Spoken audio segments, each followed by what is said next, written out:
be a well-honed plan.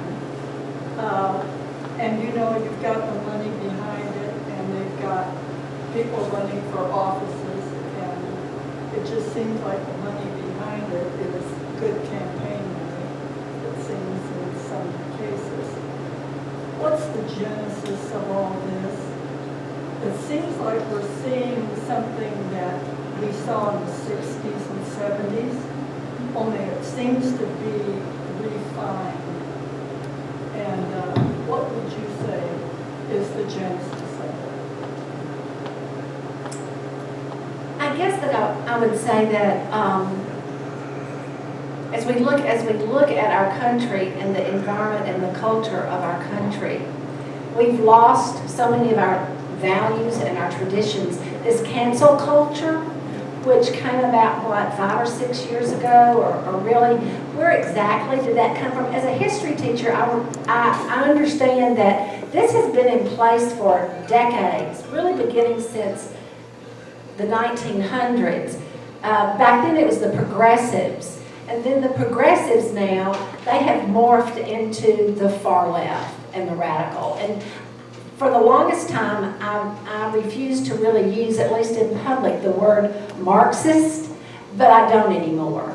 Because there is that thread in our country that really believes our country is a racist country, it is not an exceptional country, and that we need to dismantle these institutions and start over. Now, exactly what they're going to replace them with, I don't know, but it began and it targeted our higher institutions of education, our universities, and that's where it really took hold. And right now, the program that has been written in Fayetteville was written by the Ideals Institute of the University of Arkansas. And I would suggest that you go and Google the Ideals Institute of the University of Arkansas and read about it, read what its goals are. Don't stop there, but then do some investigating about the people that are leading it. What is their ideology? What are those ideas that they support? And that will give you an idea about the Ideals Institute. And I am not criticizing our university. I'm just stating facts about some of the things that's going on in our university. I think our legislators need to know about it. I'm sure they know a lot more than I do about what's going on. But it's destructive to our kids, to the young minds, to college-age kids, and to our high school kids. Right now at Fayetteville, our high school is a mess.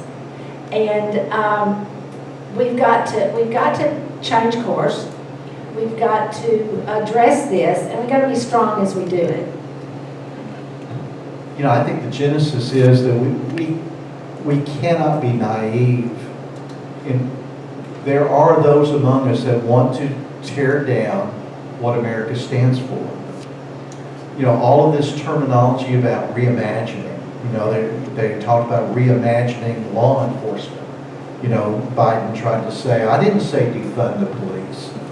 But, you know, so they once they realized that America was not for defunding the police, well, now it's reimagining. But what they're ultimately talking about is totally tearing down everything that America stands for. And they're doing it through our educational systems. They're doing it through our economic systems. And so critical race theory and critical theory are part of that whole plan that Soros and all of that ilk are getting behind.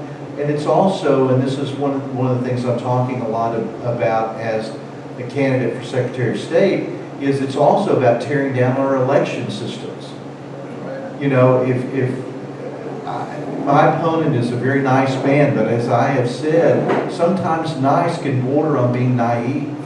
And if you don't believe that those who tried to steal elections, whether it was the 2 Senate elections in Georgia or however you feel about the presidency, they have created a blueprint that they want to bring into states like Arkansas. Joe Biden has said that he's going to send his Department of Justice into states like Arkansas that have voter ID and they're going to tear that down, even though 80% of Americans support voter ID.